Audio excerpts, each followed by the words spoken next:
자석으로 간편하게 삼침. 네, 오늘 시간은 오래간만에 머니머니님 그리고 그 외 여러분들께서 주신 아주 유용한 질문 함께 토론해보는 시간을 갖도록 하겠습니다. 먼저 금호 선생님 불면증 리뷰 이 회차에 달린 글, 머니머니님께서 결국 위승격과 위정격 모두 교감신경을 억제하는 요법인가요? 라는 질문을 주셨습니다. 그런데 뒤에 참 어렵습니다. 머니머니님 어려워요? 이분께서 쓰신 표현들을 보니까 어느 정도 삼침은 공부하신 분 같아요. 그리고 의료계에 계신 분인지 어떨지는 잘 모르겠지만 어쨌든 자, 위승격과 위정격, 그것은 교감신경과 부교감신경과 관련이 있는 요법이죠. 예를 들어서 금호 선생님의 불면증 리뷰에서도 말씀드렸듯 머니머니님 잘 들어주세요. 우리가 위정격을 놓는다 하게 되면 어미 닭이 병아리를 끌어모으듯 알을 품듯 우리 몸에 미주신경 작용을 통해서 항상성을 유지하는 것, 내부 장기의 항상성 유지력, 이것이 족양명조 위토경의 양명조가 갖고 있는 경기 중에 하나거든요. 아주 중요한 기운이죠. 그러니까 위정격을 놓는다라는 얘기는 그렇습니다. 부교감신경 저하증일 때 위정격을 구사합니다. 그것은 다른 표현으로 말하면 교감신경 항진증이 되겠죠. 그리고 위승격은 교감신경 저하증에 놓습니다. 다른 표현으로 부교감신경 항진증에 적용합니다. 이것은 금호 선생님 불면증 리뷰 회차에서 보다 자세히 설명하고 있으니까 그 참조하시고요. 그런데 머니머니님께서 삼침법 핵심 원리와 관련된 매우 심오한 질문을 주셨어요. 그것은 다른 회차에 달린 댓글이었는데 양명조토 과잉과 위산 저하의 관계는 어떤 원리인지요? 너무너무 심오한 질문이에요. 이것은 삼침법 핵심 원리와 관계되는 아주 중요한 질문이기 때문에 여러분들과 함께 진지하게 토론해 보고자 합니다. 양명조 과잉과 저산증 위험은 어떠한 관계가 있는가? 먼저 12경맥은 각각의 경맥과 기량적 관계를 유지하고 있어요. 여러 차례 말씀드렸죠. 머니머니님 잘 봐주세요. 수태음습 폐금경은 태음습이라는 경기로 인체의 항상성 유지력을 발휘합니다. 폐와 전신에. 그리고 족양명조 위토경은 내부 장기 시스템 그리고 전신에 양명조라는 건조하게 하는 기운으로 수태음습 폐금경의 태음습과 기량작용을 갖고 있으면서 역시 우리 몸에 적절한 습기가 유지되도록 체액이 유지되도록 하는 기운, 그것도 양명조예요. 아니, 그것은 대단히 중요한 양명조의 기운입니다. 즉 내부 장기에 일어나는 일은 국소적인 문제라 하면 족양명조 위토경의 양명조 기운, 즉 습기를 적절한 상태로 조절해 주는 것, 그것은 시스테믹이잖아요. 전신에 일어나는 작용, 그 작용이 더 중요한 작용이라 하겠습니다. 물론 내부 장기 시스템 양명조, 전신의 양명조 다 중요하지만 그러나 광범위하게 조절되는 양명조의 기운, 그것은 대단히 중요한 기운이라 아니할 수 없습니다. 그래서 양명조 과잉, 그러면 어떠한 몸의 상태가 벌어지는지 함께 살펴봅니다. 지난 시간에 금호 선생님께서 불면증 위정격으로 치료할 수 있어 그 의의 과학적인 근거들을 살폈는데 역시 선생님께서도 수태음습 폐금경에 넘치는 태음습은 족양명조 위토경으로 덜어줄 수 있다. 그래서 항상성을 유지시켜 줄 수 있다라고 거금 40여 년 전에 설파하셨어요. 그러면 그 의과학적인 근거, 이 질문을 통해서 다시 조명해 보기로 하겠습니다. 초간단 요약으로 신경계 분열을 먼저 살펴봅니다. 신경계 분열, 신경계는 중추신경 시스템 그리고 말초신경 시스템으로 크게 대별되죠. 그러니까 중추신경 시스템은 여기 뇌에서 장강혈, 꼬리뼈, 독맥 라인에 이렇게 걸쳐져 있는 신경 시스템이 중추신경 시스템. 그런데 여기 보시면 반짝반짝반짝반짝 하면서 사방으로 퍼지는 애니메이션 점들이 보이시죠? 네, 이것은 말초신경이 작동하는 것을 애니메이션으로 보여주고 있습니다. 그러니까 중추신경 시스템과 말초신경 시스템으로 일단 대별되는데, 여기 말초신경 시스템은 역시 크게 자율신경과 채성신경으로 또 대별됩니다. 채성신경은 근골격계의 움직임을 관장하는 신경 시스템이고요. 자율신경 시스템은 역시 또 크게 두 개의 시스템으로 나뉘는데요. 아시는 것처럼 교감신경 시스템과 부교감신경 시스템으로 나뉩니다.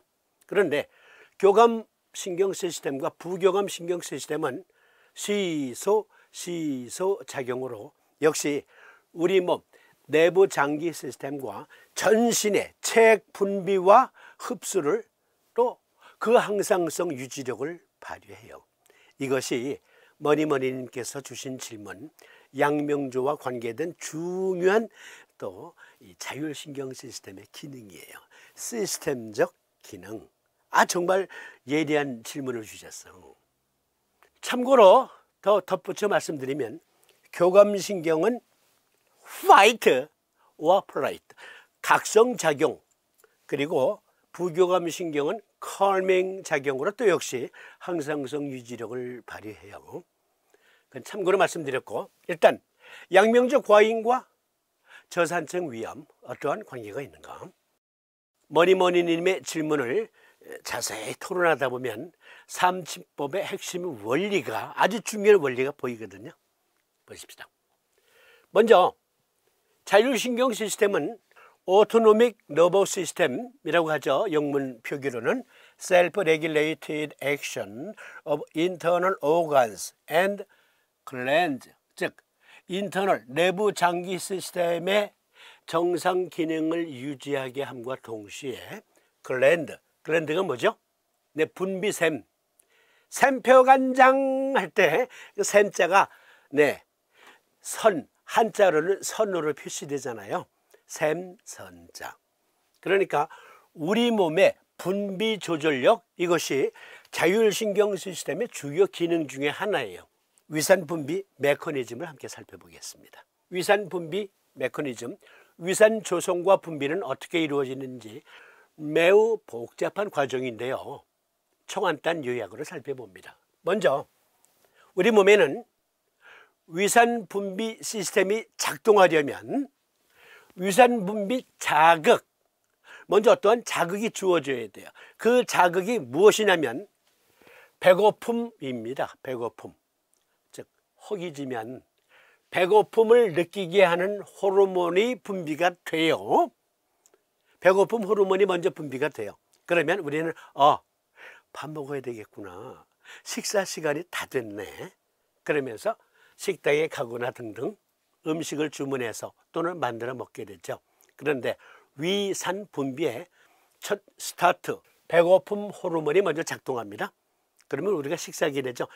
이때 아직 숟가락으로 떠서 입에 넣지 않았지만 위산은 분비되기 시작합니다. 그런데 이 위산은 세 개의 중요한 호르몬이 위산 조성에 관계되어 있어요.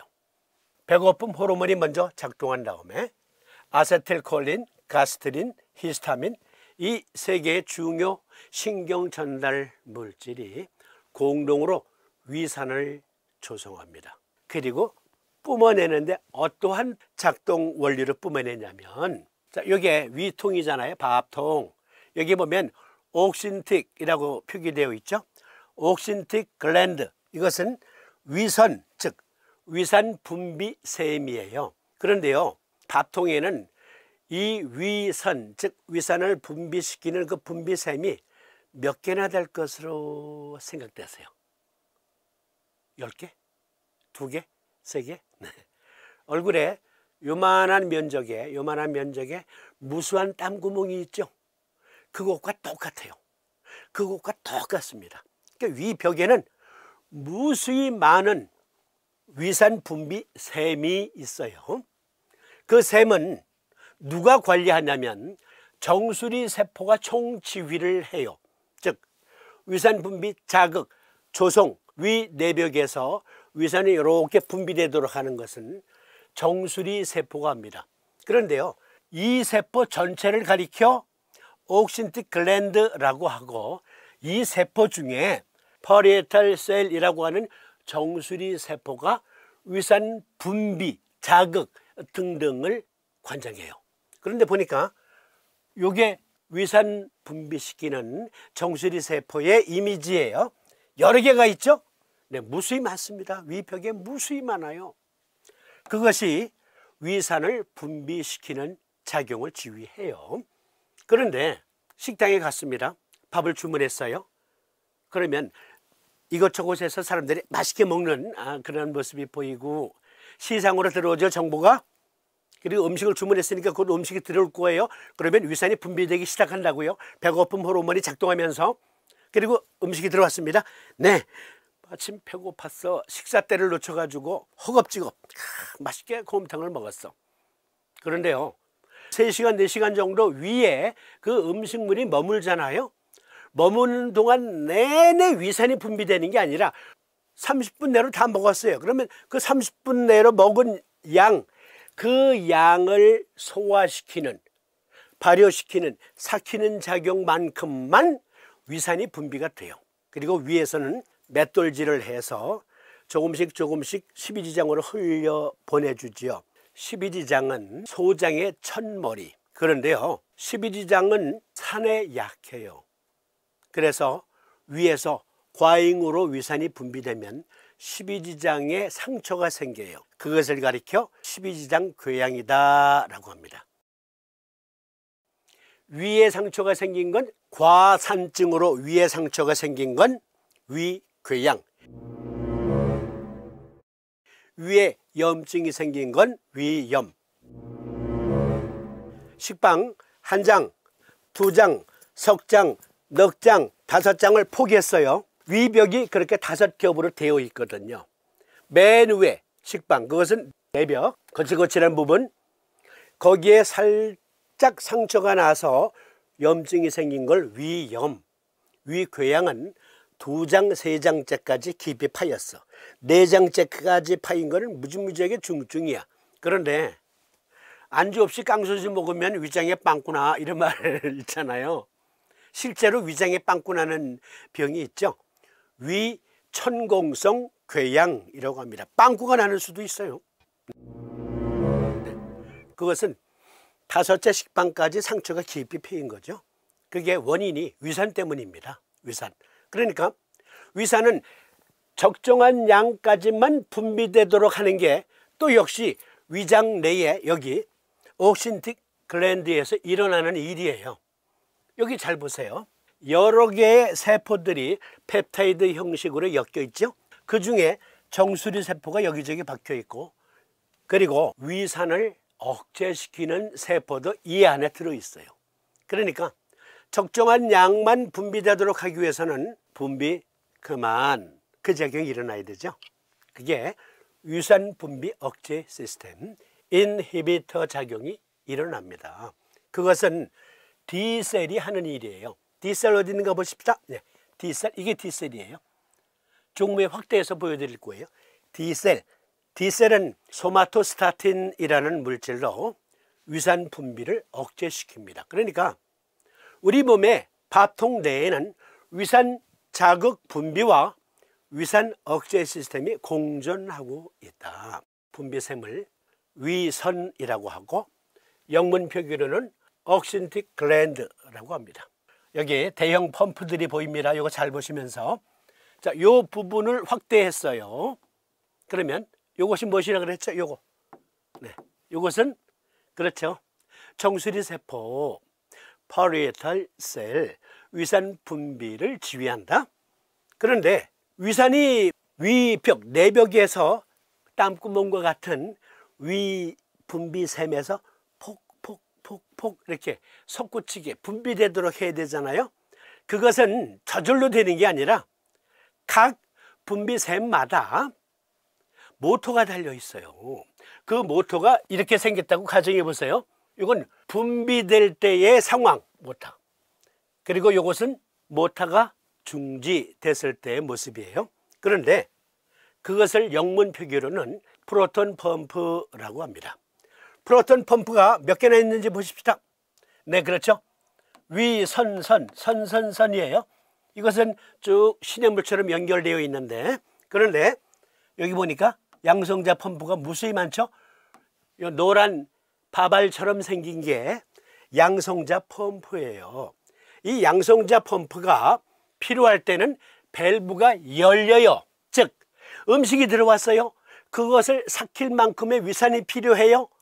우리 몸의 신경 시스템이 파악을 해서 계산을 해서 그래 300cc, 100cc 먹은 양에 따라, 그리고 또 야채를 많이 먹었냐, 육류를 많이 먹었냐에 따라서 계산을 해서 양성자 펌프를 통해서 위벽에 분비되도록 하는데, 그 양이 어느 정도 분비가 됐어. 그러면 이 밸브를 잠궈버리는 작용이 억제 시스템의 작용이에요.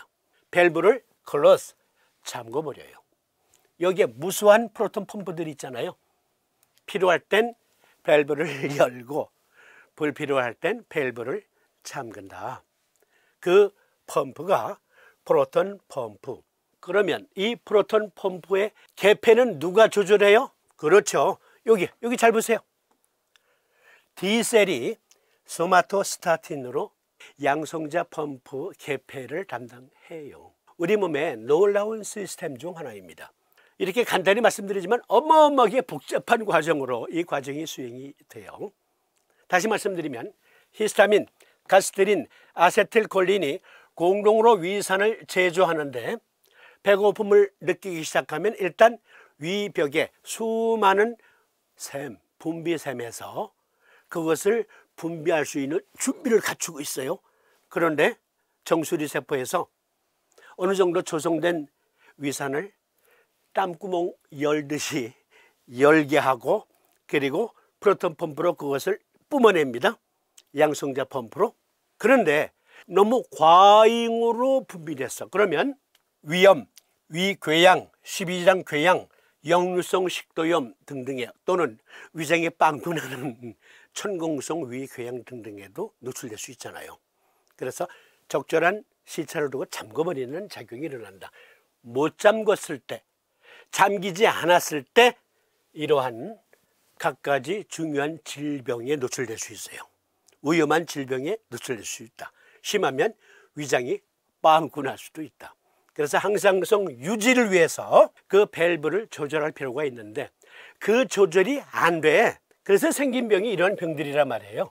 그러면 이러한 증상일 때 서희들은 어떠한 조치를 취합니까? 서희들도 침을 놓습니다. 서희들도 위궤양, 십이지장 궤양, 천공성 위궤양은 수술해야 돼. 어쨌든 위산 과다로 인한 갖가지 증상에 그들도 침을 놓아요. 무슨 침? 약침을 넣습니다. 약침. 즉 여기 히스타민, 가스테린, 아세틸콜린이 공동으로 위산을 제조한다 그랬잖아요. 그런데 그 중에서도 제일 대표적으로 가장 강력한 위산 조성력을 갖고 있느냐 하면 히스타민이 그러합니다. 그래서 큐란, 잔탁, 타가메트 등등의 약을 복용하면 위산을 100cc를 조성하게 되어 있는데, 셋이 공동으로 히스타민을 억제시키면 한 10cc 정도밖에 분비가 안 돼요. 완전히 차단되는 건 아니에요. 적은 양만 나온다 이거예요. 아주 미세한 양만. 어쨌든 히스타민이 위산 분비하는 그 작용을 못하도록 하는 약이 영문 표기로 H2 블로커라고 말하고, 이것은 히스타민 억제제다 합니다. 시메티딘, 라니티딘, 파모티딘. 라니티딘은 큐란, 잔탁, 타가메트는 시메티딘, 파모겐이라는 옛날에 나오던 약이 있었는데 지금도 나오는지 모르겠네. 어쨌든 그것은 이제 파모티딘. 티딘자가 들어가면 전부 H2 블로커다, 일단 이렇게 생각하셔도 돼요. 그런데 이 약은 심각한 부작용이 있는데, 남자들이 6개월 이상 장복을 하면 여자처럼 유방이 튀어나와요. 목소리도 여자처럼 가늘어지고, 중요한 것, 남성력이 헬렐레해져요.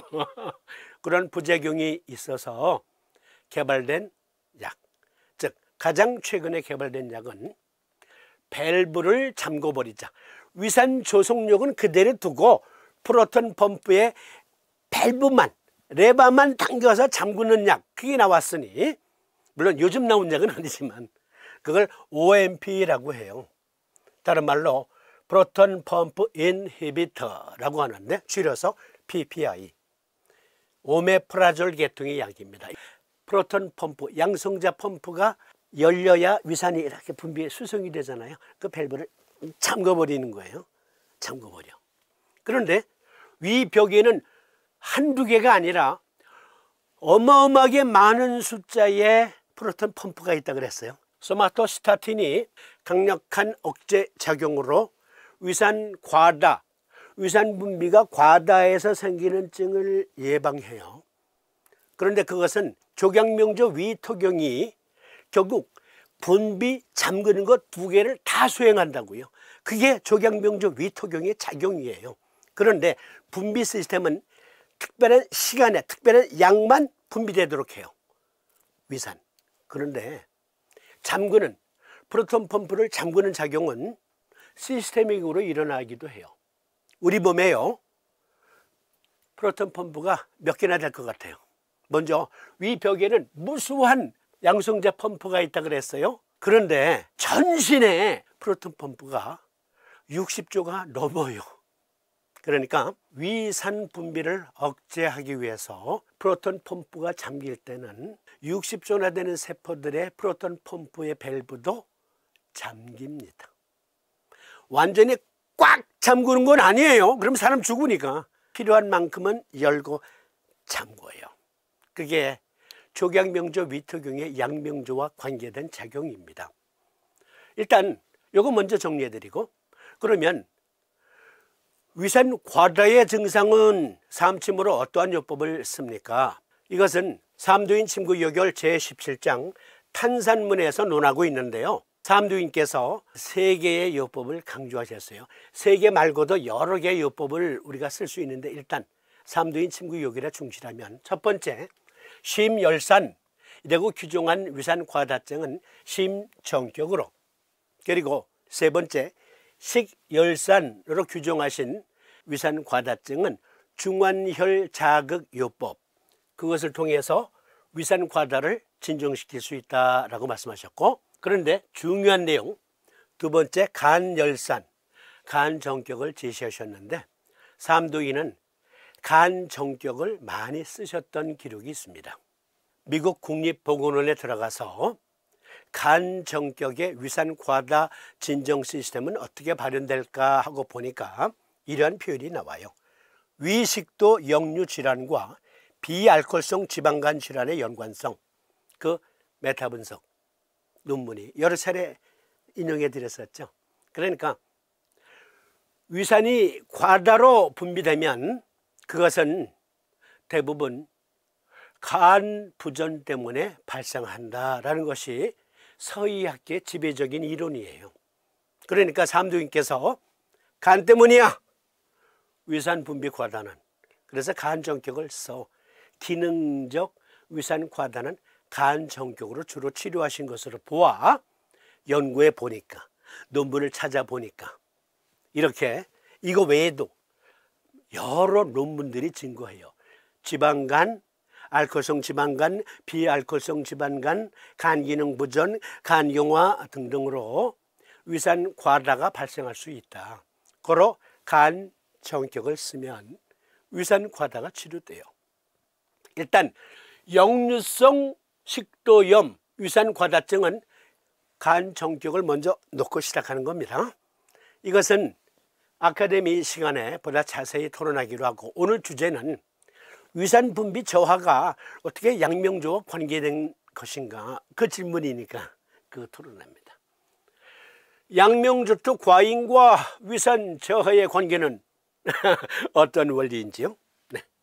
위벽에 무수한 위선이 있고 그 선에는 프로톤 펌프들이 다 달려 있는데 위산 분비가 과다해질까 염려스러워서 적정한 수준만큼 프로톤 펌프를 시간차를 두고 잠궈버린다 그랬잖아요.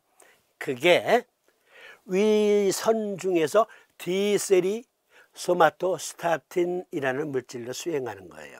그런데 소마토스타틴이 너무 과잉으로 분비가 되면 꽉 잠그는 걸 그렇다고 완전히 잠기진 않아요. 일단 그건 자주 강조드립니다.